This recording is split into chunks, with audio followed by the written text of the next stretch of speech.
Saíram as páginas e os textos traduzidos do capítulo 1115 de One Piece, e eu estou aqui para narrar tudo o que aconteceu para vocês. Mas antes, já aproveita para deixar aquele likezão, se inscrever no canal e ativar o sininho para não perder nenhum de nossos vídeos. Agora vem comigo.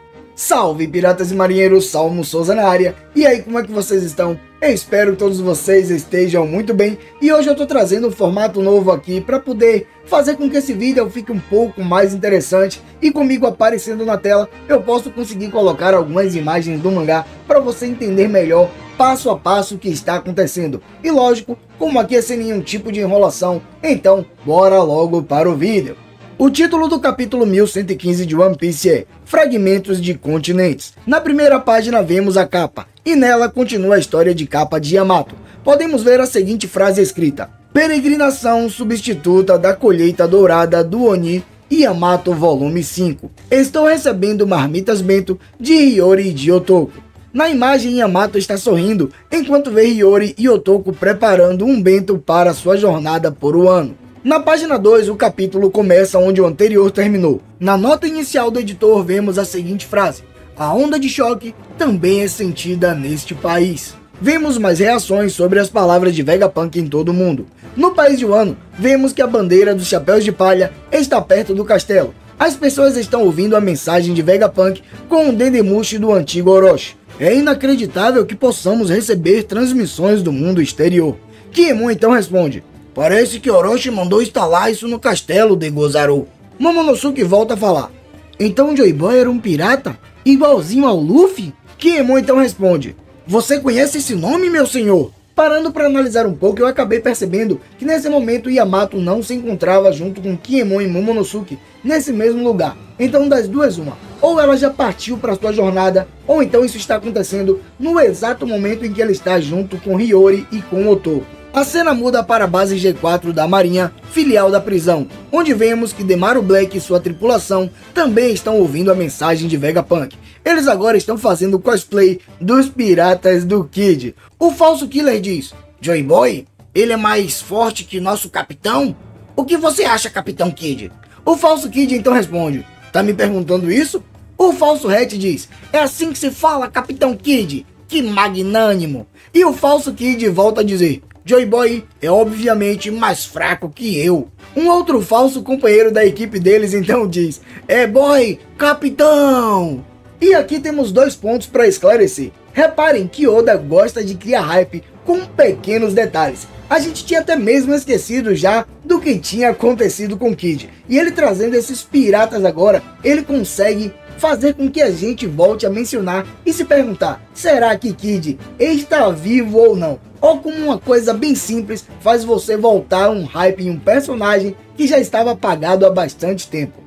O outro ponto que eu queria esclarecer é que a partir de agora as cenas vão ficar bastante confusas, porque além de vir a mensagem do Dr. Vegapunk, fica aparecendo a reação de vários personagens. Então, para facilitar o entendimento, de acordo com as páginas, eu vou separar as falas de Vegapunk e depois vou trazer as reações dos personagens, justamente porque isso vai facilitar bastante e não vai deixar a gente confuso com cada cena. Entre as páginas 3 e 4, a transmissão de Vegapunk continua, enquanto vemos que Luffy, Dory e Brog ainda estão fugindo de Warkuri. Vegapunk então começa a falar: eu só li os poneglyphos, mas o que aprendi com eles foi o registro de uma batalha inacreditável em uma escala enorme. O inimigo de Joy Boy é o atual governo mundial.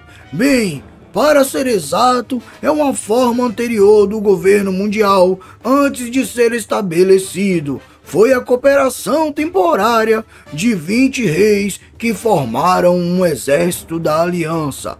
Você pode dizer que Joy Boy era tão forte que eles precisavam fazer isso. E como não sabemos a causa da guerra, não podemos dizer quem é justo e quem é mau. Vamos apenas dizer que foi um choque de duas ideologias. Eu mencionei recentemente, mas não sabemos muito sobre o reino onde Joy Boy nasceu há 900 anos. O marinheiro fica confuso e fala: então isso significa que nós somos... Enquanto isso, o outro diz: bom, isso faz sentido, já que ele era um pirata. E vemos o Warkuri apenas falando o nome de Vegapunk. Bom, de acordo com as informações aí agora, a maioria das pessoas acabaram acertando essa teoria de que Joy Boy foi o cara que tinha enfrentado os reis do século perdido. Porém, o ponto que eu achei mais interessante foi que ele sozinho, Vegapunk não mencionou outras pessoas, que ele sozinho era tão poderoso que precisou que outros 20 reis se juntassem para enfrentá-lo. E eu fico pensando, será que foi isso mesmo? Ou será que Joy Boy não teve ajuda? Sei lá, eu acredito que Zunisha, ou quem sabe, algum dos gigantes de antigamente, até mesmo aqueles gigantes ancestrais, que nem Oz, eu acredito que eles devem ter ajudado Joy Boy, mas a gente não tem certeza. Contudo, fica claro que Joy Boy, além de ser poderoso, provavelmente ele tinha uma equipe de pessoas que eram tão poderosas que chegava bem perto do seu nível.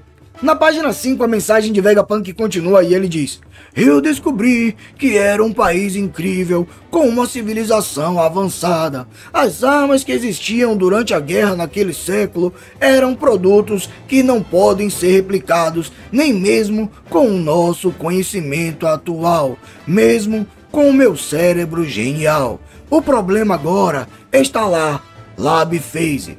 Vemos então o som de alguém batendo na porta.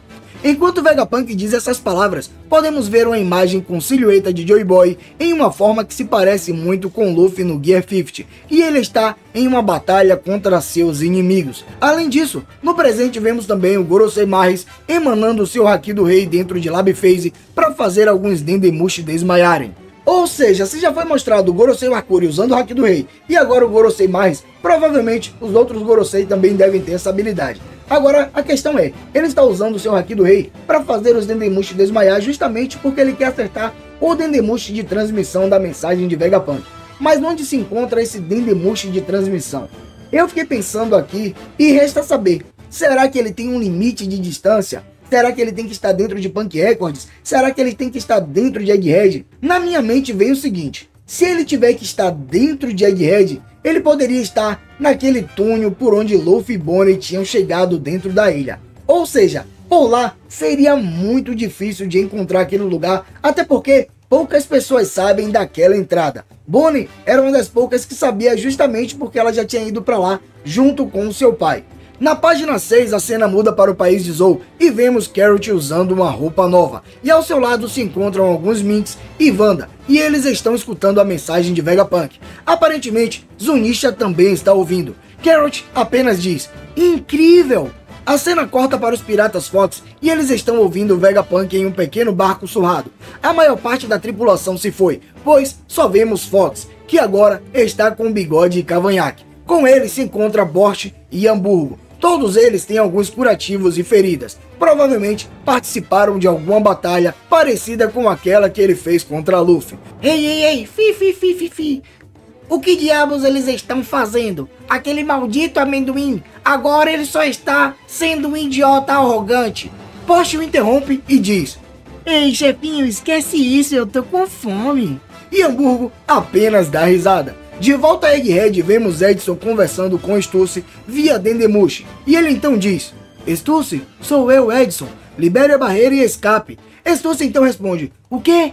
Eu não posso. Se algo acontecer com o bando do Chapéu de Palha antes que eles zapem. Edson então volta a dizer, falando honestamente, a barreira é inútil agora. Não com aqueles caras que podem facilmente passar por ela. Eu esgotei todos os meios para permitir que a tripulação do Chapéu de Palha escape. Conhecendo-os, de alguma forma eles conseguem fazer o resto. A cena corta para o grupo de Nami e ela está conversando com Jinbei via Dendemushi também. Então Nami diz, ei Jinbei, onde você está? Jinbei está carregando Zoro e responde, me desculpe, estamos quase lá. Zoro então fala, você não tem nada para se desculpar, Jinbei. Nami interrompe dizendo, você disse alguma coisa, Zoro? Eu vou te dar uma surra mais tarde quando você chegar aqui. Na página 7, Nami continua falando, depressa, navios inimigos estão começando a se reunir aqui na costa nordeste. Mesmo que possamos pousar no mar, não vai adiantar nada se formos alvo de uma ofensiva total. De volta a Stussy, podemos ver que ela está ao lado de Kako e parece estar muito triste, enquanto conversa com Edson. Stussy então diz, ainda bem, se eu não puder ajudá-los a escapar, Estela vai me odiar. Edson responde, isso não é verdade, apresse-se e saia daí. Stussy então volta a falar, mas eu estou muito confusa. Edson então responde, o quê? E Stussy diz, Agora que Estela se foi, não sei a quem devo dedicar minha vida. Na página 8, o Gorosei Vinasujuro se liberta dos gigantes e ataca Bonnie. Para quem não se lembra, esse é aquele exato momento que Bonnie tinha ficado gigante para atacar o Gorosei careca, mas parece que não deu certo. Bonnie então diz: não deixem ele usar a espada, esse velhote corta qualquer coisa. Vinasujuro então pensa: eu detecto presença de vida.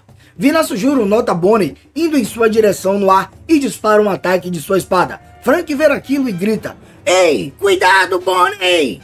Bonnie grita de medo e diz: eu não consigo manter a minha forma futura. Na página 9 vemos que Bonnie volta para sua forma de criança e Frank consegue saltar no ar para agarrá-la e tirar da frente do golpe de Vinasujuro. O ataque do Gorosei corta facilmente a figura de proa do navio de Elbaf. A cena volta para a mensagem de Vegapunk e ele diz: o século vazio terminou com a derrota de Joy Boy. Vinasujuro então diz: por quanto tempo você pretende continuar falando, Vegapunk? Dessa forma, ele sai correndo do local da batalha. Enquanto isso, o Oimo grita: ei, velhote, onde você está indo? Nas páginas 10 e 11, Vinasujuro fala: essas presenças de vida estão ficando irritantes.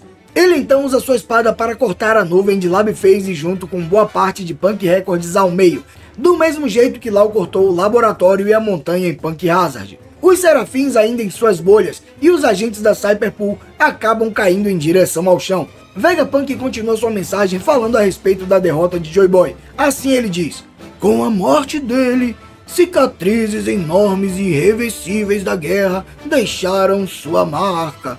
Nas páginas 12 e 13, Vegapunk continua: todos viajam por esse mundo de ilha em ilha. A viagem é perigosa e muitas pessoas passam a vida conhecendo apenas a própria cultura. Em outro local vemos alguns cidadãos falando: ele só está dizendo que já sabemos.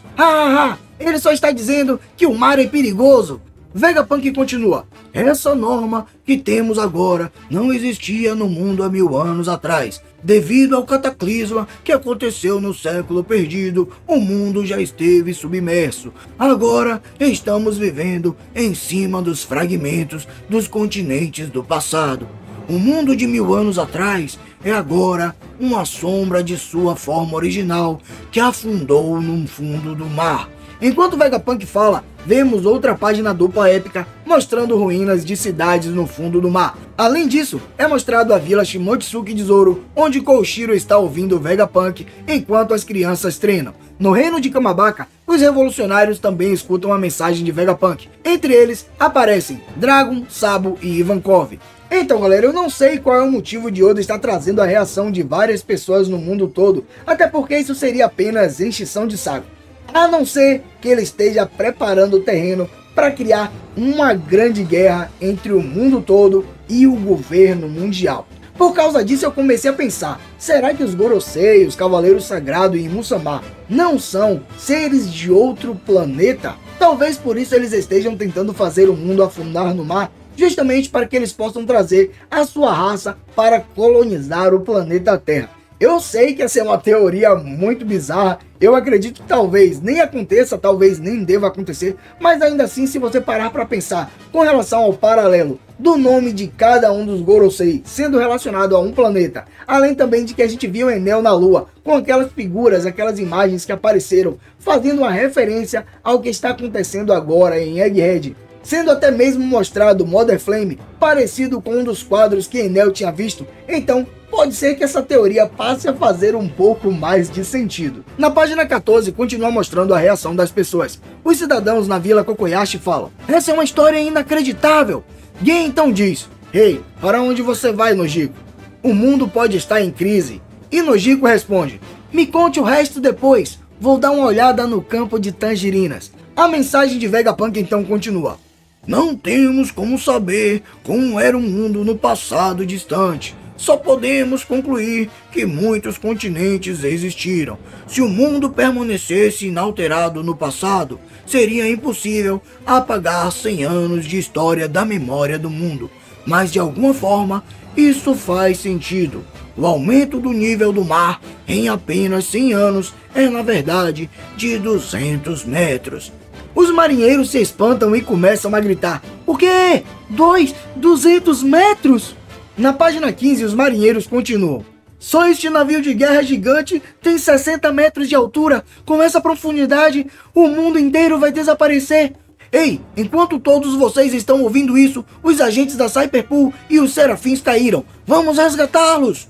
Então, como eu falei dos Serafins, eu fiquei pensando, se por um acaso os Gorosei conseguir libertá-los, com relação a SB, quem teria a autoridade de comando maior? Seria os Gorosei ou seria a Bonnie? Afinal de contas, SB se parece bastante com Bartolomeu Kuma. E já que Vegapunk não queria que ela fosse atacada por um pacifista que se parecesse com seu pai, então faz sentido que ela possa controlar SB. Quem sabe assim SB escapa daquela bolha de Kairoseki e pode ajudar os Mugiwaras dando um tapinha no navio, fazendo com que ele voe para o mais longe possível daquele cerco que está rolando em Egghead. A cena corta para Mokital e um cidadão diz: "Ei, você ouviu tudo isso? Ele ainda continua com as mentiras. Esse velho é engraçado. Não tem como isso ter acontecido." No reino Sakura, terra natal de Chopper, vemos Dalto falando: "Será que algo assim é possível de acontecer?" Kureha então responde: "Hihihi, o mundo só fica cada vez mais interessante." Vemos também Miss Golden Week, Miss Merry Christmas e Miss Valentine na ilha onde está localizada o News Speed Café. Os cidadãos do lado de fora falam: "Aquela montanha tem cerca de 200 metros de altura. O nível do mar subiu até essa altura. Isso é um inferno. Quantas pessoas morreram?" Na página 16, a mensagem de Vegapunk continua. E ele diz: "Vocês devem estar se perguntando por que o aumento do nível do mar aconteceu.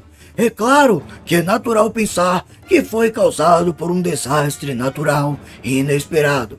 Mas eu posso afirmar que isso foi um desastre causado pelo homem." Em outro lugar, vemos Morgan falando: "Hey, isso é impossível!" Na sede do World Economic Newspaper, Morgan não consegue acreditar nas palavras de Vegapunk e Vivi cobre a boca dele com sua mão para continuar ouvindo o que o doutor está falando. Vegapunk então continua: "Climatologia, geologia, ciência ambiental, ciência atmosférica. Mesmo se você calcular isso com todos esses aspectos, não é um fenômeno que possa ocorrer em apenas 100 anos. Portanto, a causa é outra coisa. Quando notei o aumento global do nível do mar nos dados do passado, agora estou convencido." Na página 17, ele então finaliza sua frase: "A causa e a existência das armas antigas usadas para fundar este mundo 800 anos atrás realmente existiram na realidade. Elas estavam esperando o momento de serem ativadas novamente. Isso significa que a grande guerra que aconteceu durante o século vazio ainda não acabou." Enquanto Vegapunk está falando essas palavras, a cena corta para Mary Joyce e podemos ver apenas a silhueta de Imu-sama, e ele está na sala das flores brincando com as borboletas. O capítulo termina com a cena focada no rosto de Imu-sama, porém o seu rosto ainda está em formato de sombra. Na nota final do editor podemos ver a seguinte frase: "O gênio expõe a história." E que capítulo incrível! Por muito tempo a gente esperava ver alguma coisa sendo revelado sobre o século perdido. Que bom que o Dr. Vegapunk resolveu dar uma de fofoqueiro e contou logo pro mundo todo tudo o que ele descobriu a respeito daquela época. Eu acredito que quando os Mugiwaras chegarem em Laugh Tale, ainda vai ter muita coisa para ser revelado. Porém, só de a gente saber um pouco mais agora sobre a história de Joy Boy, acabou deixando esse capítulo muito mais interessante. Agora resta saber, será que nos próximos capítulos terá continuação a respeito da história de Joy Boy? Será que veremos mais coisas sobre o século perdido? Ou será que os Gorosei finalmente vai descobrir onde está o Dendemushi de transmissão para destruí-lo, assim acabando de vez com a mensagem de Vegapunk? Muitas perguntas e poucas respostas. O jeito agora é esperar até semana que vem, porque tem uma boa notícia. Afinal de contas, na próxima semana não haverá pausa e vai ter o capítulo normalmente. Contudo, por agora, isso é tudo. Eu fico por aqui, um abraço e fica com Deus.